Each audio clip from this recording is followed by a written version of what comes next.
2 minute की कहानी है। उसके बाद में एक कविता है, उसका सर के हाथों से विमोचन करवाएंगे, ठीक है। वो सब आपके लिए ही है, ऐसे पार्ट ऑफ सिलेबस नहीं है, लेकिन सब कुछ किसके लिए है सर? यहाँ पे सर, यहाँ पे पार्ट ऑफ सिलेबस नहीं है, लेकिन सब किसके लिए है? आपके लिए ही है। तो मैं आपको ध्यान से सुनना, ठीक है। देखो ये राजा रानी, ये तो क्या है, एक काल्पनिक पात्र है, घूम फिर कर पात्र कौन हो? आप ही हो, ठीक है। तो मैं कहानी कह रहा हूं, उसके बाद में इसी कहानी से जुड़ी हुई कविता है। एक राजा था। राजा पहले क्या करते थे? शिकार करते थे, मनोरंजन का साधन वही था लगभग, ठीक है, नाचना गाना है, शिकार करना। तो राजा शिकार करने जा रहा था, कहां पे? जंगल में। कहां जा रहा था? जंगल में। तो राजा था, राजा शिकार करने अपने मंत्री और सैनिकों के साथ कहां गया? जंगल में गया। कहां गया?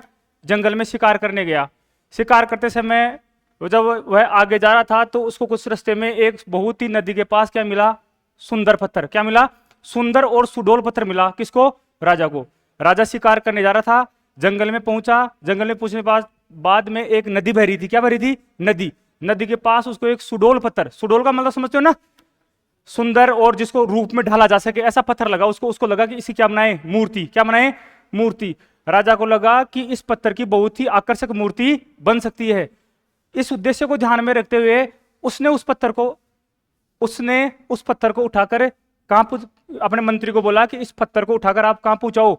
अपने राज्य में पहुंचाओ। और अपने जो मंत्री है ना, मंत्री हैं, उनको बोलो कि इसकी क्या बनाए? एक सुंदर मूर्ति बनाए। इसकी एक सुंदर मूर्ति बनाए। इस उद्देश्य को ध्यान में रखते हुए मंत्री ने राजा के आदेशों की पालना करते हुए उस पत्थर को उठाया और अपने राज्य में पहुंचा दिया। राज्य में पहुंचाने के बाद वहां के सर्वश्रेष्ठ मूर्तिकार को बुलाया गया कि आप आओ और इसको एक शानदार मूर्ति के रूप में ढालो। राजा का आदेश था, तो मंत्री ने अपने वरिष्ठ और जो भी योग्य व्यक्ति था मूर्तिकार, उसको बुलाया। उस मूर्तिकार ने अपने छेनी हथौड़े औजार लेकर वहां पहुंचा। उस मूर्ति को ढालने की खूब कोशिश करी। उस पे उसने कम से कम 150 चोट मार दी, ठीक है, लेकिन उस पत्थर पे कोई असर नहीं पड़ रहा था। उस पत्थर पे कोई असर नहीं पड़ रहा था। मंत्री ने कह दिया था उसको कि तेरे को 500 सोने की मुद्राएं दूंगा, इसको शानदार मूर्ति के रूप में बदल दे। लेकिन वो पत्थर मूर्ति के रूप में नहीं बदल सका। जब वो पत्थर मूर्ति के रूप में नहीं बदल सका, तो वह हिम्मत हार गया और हिम्मत हार कर बोलता है कि ये मेरे बस की बात नहीं है, ये मेरे बस की बात नहीं है। तो मंत्री को तो देखो मूर्ति बना के देनी थी। उसका मंत्री का पद कब तक है? जब तक राजा की इच्छाओं या आदेशों का पालन करेगा तब तक है। ऐसी स्थिति में मंत्री ने दूसरे मूर्तिकार को बुलाया कि वो तो फेल हो गया, आप प्रयास करो। दूसरा मूर्तिकार आया, वही छीन हथौड़ा लेके आया। उसने मात्र 4 चोट, कितनी चोट? 4 चोट की गढ़ाई करी। गढ़ाई करते ही पत्थर खुलने लग गया। उसी क्या बन गई? मूर्ति। उसी क्या बन गई? मूर्ति। तो देखो ये पहले मूर्तिकार था, इसने मूर्ति बनाने की खूब कोशिश करी। पहले मूर्तिकार था, उसने मूर्ति बनाने की खूब कोशिश करी, इससे नहीं बन पाई और थक गया। दूसरा मूर्तिकार आया, उसने अच्छा प्रयास करा और श्याम जी की बहुत ही शानदार मूर्ति बना दी, ठीक है।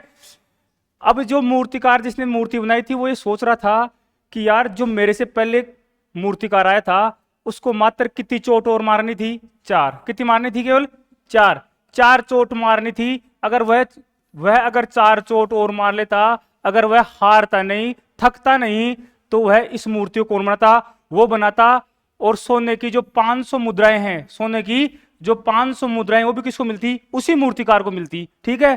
तो वो ये सोच रहा था उसी, जैसे मान लो आप कई बार क्या है, आप सफलता के बहुत नजदीक होते हो, उसका आपको पता ही नहीं होता कि आप सफलता के नजदीक हो। आप तो ये देखते हो कंपटीशन बहुत ज्यादा है, पोस्ट कम है, मेरे को सफलता मिलेगी या नहीं मिलेगी, लेकिन उस समय आपको पता नहीं होता। लेकिन जब रिजल्ट आता है तो आप 2 नंबर से रह गए, 3 नंबर से रह गए, 4 नंबर से रह गए। उस टाइम में आपको पश्चाताप होता है कि मैं रुकता नहीं, मैं और आगे बढ़ता, मैं रुकता नहीं और आगे बढ़ता, अंतिम समय तक प्रयास करता, अंतिम समय तक प्रयास करता। इसी पे आधारित एक कविता है जिसका विमोचन सर के हाथों से करवाते हैं। सर स्लाइड, ये 3 स्लाइड। अरे वाह, अरे वाह। क्यों रुक गया? तुझे रुकना नहीं था। क्यों रुक गया? तुझे रुकना नहीं था। सर एक ये है वो कविता, मैं सुनाता हूं आपको, ठीक है। आप सुनोगे? मैं सुनाऊंगा। क्यों रुक गया? तुझे रुकना नहीं था। क्यों रुक गया? तुझे रुकना नहीं था, कदम बढ़ाकर झुकना नहीं था। क्यों रुक गया? तुझे रुकना नहीं था, कदम बढ़ाकर झुकना नहीं था। क्या लक्ष्य एवरेस्ट फतेह से कठिन था? क्या लक्ष्य एवरेस्ट फतेह से कठिन था, या तुझ में ही दम कम था? क्यों रुक गया? तुझे रुकना नहीं था। हाँ यह सही है, चुनौतियां आई होंगी। हाँ यह सही है, चुनौतियां आई होंगी, पर तेरे पे लगाम लगाई होंगी। हाँ यह सही है, चुनौतियां आई होंगी, तेरे पे लगाम लगाई होंगी, पर उनसे तुझे भिड़ जाना था। पर उनसे तुझे भिड़ जाना था, यही जज्बा तुझे दिखाना था। क्यों रुक गया? तुझे रुकना नहीं था। क्यों रुक गया? तुझे रुकना नहीं था, कदम कदम बढ़ाकर झुकना नहीं था। जब तेरे हौसले फौलादी थे, जब तेरे हौसले फौलादी थे, संघर्ष के किए तूने कई वादे थे। जब तेरे हौसले फौलादी थे, संघर्ष के किए तूने कई वादे थे। फिर लक्ष्य को पा जाना था, फिर लक्ष्य को पा जाना था, थोड़ा जोर और लगाना था। क्यों रुक गया? तुझे रुकना नहीं था, कदम बढ़ाकर झुकना नहीं था। निष्कंटक पथ कहीं नहीं था, निष्कंटक पथ कहीं नहीं था, जोश जुनून तेरा ही कम था। निष्कंटक पथ कहीं नहीं था, जोश जुनून तेरा ही कम था। चला ही क्यों जब रुकना था, और चल ही गया तो अब थकना ना था। रुक क्यों